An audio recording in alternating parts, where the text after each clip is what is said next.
Can you take us through the process of how you pitched to ABC? Yes, this is a question I get asked a lot. Is with TV projects are very different than film. TV, you don't have to have a pilot. Let me rephrase that. You have to have a pilot if you have to write out a pilot if you don't have a history of writing. Like if you don't have a track record and haven't sold anything. Now, if you have, you don't have to write a pilot, you have to write a pitch. But for most people who are coming up, you have to actually write the pilot for the show. Now, what you do is you write a pilot for a TV show. Whether it's 30 pages, 60 pages, you write that pilot episode and then you write a TV pitch. Now, the pitch would be a verbal pitch you would pitch, which is only 10 minutes long. And all you cover is what the show's about, the characters, the beats in the pilot, and where it's going the next few seasons. You don't need to write like a 50-page Bible. That's not what they want to hear. TV pitches, you're only supposed to pitch from 8 to 10 minutes in a room, and that's it. Now, they will ask you a bunch of questions afterwards if they're interested, but you don't need to like do work. I see these people who write these 50-page Bibles and do all this work, and you don't have to do it. That's not how you get a TV show sold. TV show, all you need is like I said, the proper pitch, and which is a format which is just simply about the show, the characters, a few beats in the pilot, where season 1's going, and a few beats for season 2. That's all they care about. They care about the characters more than anything and what the show's about, because you got to live with those characters for years, and you have to have a pilot. Now, more likely, if you sell it, they're going to make you rewrite the whole pilot anyway. But you have to show to the execs that are buying things that you can perform and write it. That's why if you don't have a track record, you have to have a pitch and a pilot. But if you do have a track record, you don't necessarily have to write a pilot, and they don't even want you to nowadays because they want to be involved in every step of writing the pilot. So not only having great characters, but characters that can actually grow and go somewhere?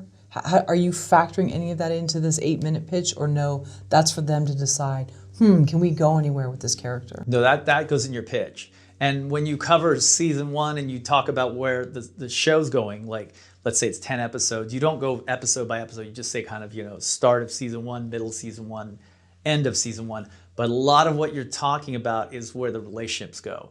Like if character A becomes involved with character B, and then character C is upset about that. So it's not so much plotty as opposed to where the characters fall into the storyline and how they change and adjust. Because, like I said, TV, you're living, it's like being married, with these characters. If you have a show and you're going to do 50 episodes, people have to have a reason to keep coming back to these characters. So they have to grow and change, and things have to happen to them. Is there a certain time of year when you can pitch networks? Yes. Let me rephrase that. Not so much anymore. It used to be you would pitch like in, I think it was July through September, because then they would be starting to set up for the next season. But now with streamers and all that, it's kind of year-round. They'll take pitches anytime. It's only really in regards to ABC, CBS, NBC, like the big networks. They still stay more on a schedule because they still like to have a lot of their shows come out, in September, October, that kind of time frame that they've been doing, for decades.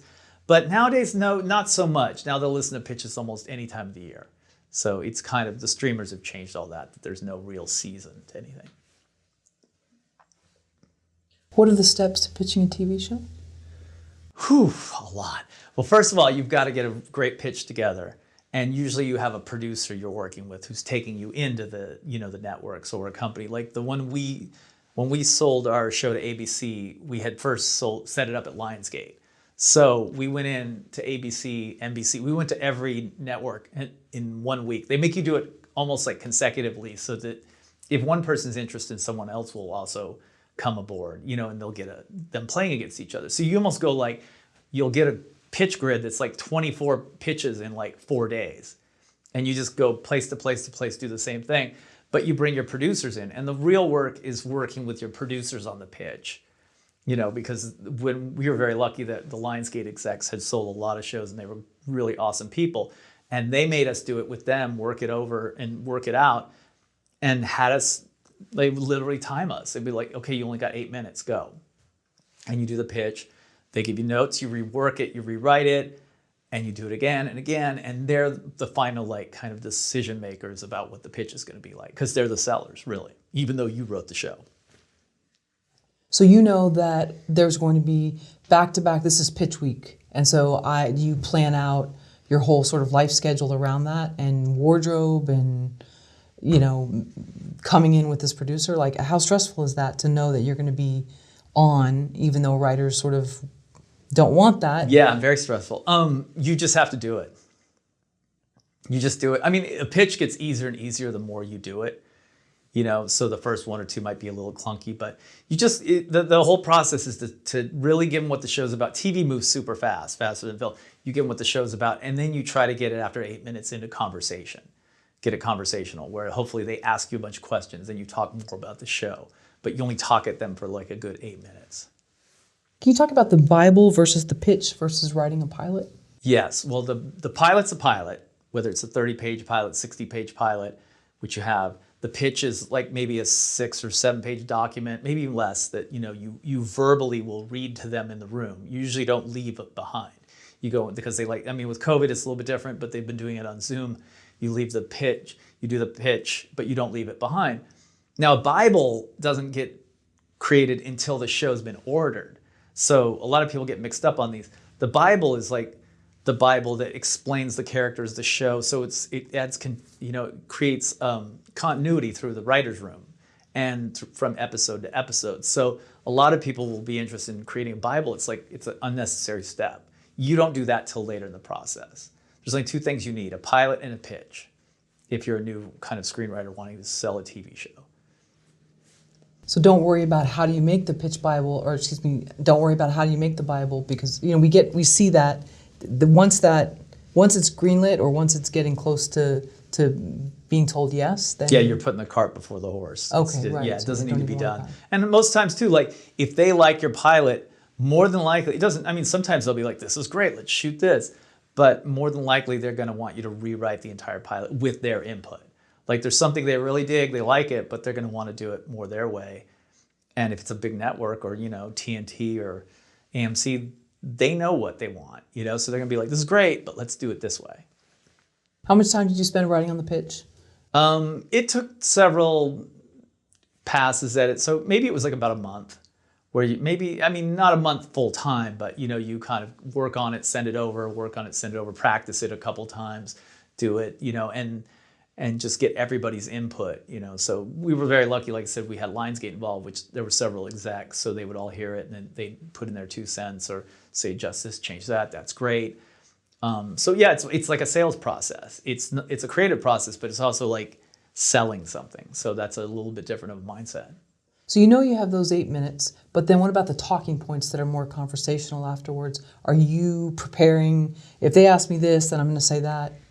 Yes. We would always write down some talking points just to have them as additional things. But usually they would ask enough questions that it would get conversational, and you would encourage it, and try to talk about it. And also we brought in a few visual presentation things too, like boards that had kind of the world and some character stuff. So we realized really quickly that if you bring those in, it's kind of uncomfortable if you're pitching to 5 or 6 execs for them to just stare at you the whole time for them. So if you have like tone boards and things, they can look away, and I think it makes it more relaxing for them too, because it's a very unnatural thing for you just to be talking at somebody and them just looking at you the whole time. So, and the tone boards made it more conversational. But yeah, we actually, after 1 or 2 of those, started writing out talking points that kept coming up and things to add on top of the pitch that were like more conversational. So by the 23rd pitch, you had it down so well that you were like, "Why didn't I do it this way to start out?" But yeah, a little bit. You get really good at it by the time you're done. So yeah. What other materials are needed to pitch a network show? It depends. I've heard some TV execs say, like, "Thank God you didn't bring in a visual presentation," with the monitors and all this stuff, and because they see so many of those. So I don't think it's really necessary, because these are smart executives. If you're pitching to a TV exec at Netflix or somewhere, they know how TV works and they know if it's a show. So it helps. It depends. If you're world building, then maybe it might help a little bit more. But if it's like a drama in, the Midwest, they get it. You don't have to show them, "This looks what Uncle Charlie looks like," and this is, they know. So So you don't really need to bring much, but you have to have just a really solid, quick pitch, and and back it up and be able to answer any questions they have too. And the weird thing is sometimes they don't ask anything and they're the ones who buy it. So you never know. Sometimes they'll ask a million questions. You're like, oh, that went great. And then they pass. So that's pretty much what you got to do, is just follow your what you think's best for that certain type of show. Obviously if it was something based on IP, you would bring in the IP. If it was a comic book, you'd bring in big blow-ups of the comic book and go, these are our characters. But if it's a small, intimate thing, I don't think you'd need to do that. How many times have you pitched a TV show? Pitched several. That one sold a couple. Sometimes they don't sell, and for various reasons, like maybe somebody else just announced a show that was very similar. So that happens as well. And pitched a couple where we got hired to write pilots, but they never got on air. So probably like 5 or 6 times, and 2 or 3 of them sold. But it's becoming more and more really competitive as of late, because now everyone's in TV. A couple of years ago it was a little bit easier. Now they want you to bring a whole package in. To pitch a TV show right now, you kind of need to bring in a director of the pilot, the showrunner, the producers they want big producers to kind of get it going. So it's become much more competitive than it was a couple of years ago. Can you talk about how you actually got in the room? Did you know someone that brought you in? Well, I was fortunate enough that I was with Paradigm Agency at the time, and had an amazing TV agent, Rich Rogers, and he did it all. He just said, look, I love this pilot. You guys are going to sell it, and let's go to production companies first. So we did that. We went to 6 or 7 production companies. Lionsgate paid us and bought the project, and then became our producers, and then we went out. And then Lionsgate sets you up with the networks, so it's a 2-step process. First, your agent will get you with producers. If the producers latch on, then the producers take it over from there. And then they will set everything up for you and take it out. And they make all the meetings, and they have a track record usually with these networks and have other shows on the air with them. So it's a 2-step process. So they want repped writers. You're not just meeting somebody at a coffee shop and, hey, you know what, I want to bring you in. Why don't you? Yeah, I mean, I think TV is a little bit, harder than features to get in with. Features you can get in, I think, a little bit easier to meet producers and talk. TV is a little bit tougher without an agency, but it depends on what you're trying to do. If you're a screenwriter and you want to work in TV, are you trying to sell a show, or are you trying to become a staff writer? Staff writer is a lot easier. Selling a show is you've got to put all these pieces together and have all this stuff thought out. Now, if you write a good spec pilot and you want to get on a TV show, you can maybe find an agent to send it out to people, or meet people or work in a writer's room, like I said before, and being a writer's assistant and get on a staff. That's a lot easier than selling a show. Selling a show's, you're the creator and that's your show. So people now are bringing in teams, you said, so showrunners, directors. They want to package everything, and even sometimes actors, so. And they would all come in, not barring COVID not being around, but they would all come in previously as a group. Yeah, which that's a hard package to turn down when J.J. Abrams walks in with his whole crew, and so. But that's the advantage to hooking up your pilot or your project with a big production company. They can do that. They can go get showrunners. They can go get those people. So TV's become very, very competitive as of late. And it wasn't always, it seems like, but TV's become a beast, last few years. So it's really great people making TV. So that's another question you have to ask yourself is like, look who I'm competing against, So it might be better for somebody starting out to really write a spec pilot and try to get in a writer's room and that should be your goal, is like, how do I get on a staff and write, for 2-3 years, make a living at it, and then make those connections, get the agent. Then you can write your own, project and get it out there. The bigger a production budget, the more problems? No, I have found that you have the same problems on $1 million movie that you do on a $10 million movie. And I know people who have produced $100 million movies that said there's the same problems on $1 million movie on a $100 million movie. It's always time, money, actors, producers, screenplay. It's the exact same problems, just more is at stake. Is the stress level higher because more is at stake? I would think so. I've never produced $100 million movie, but I get stressed out producing just $1 million movie. So I would think so. But across the board, you've heard from others that it's the same. It doesn't matter. Same problems. Just the pay is a lot less if you're doing $1 million film versus a $100 million film. So yeah, I've heard people say the exact same problems.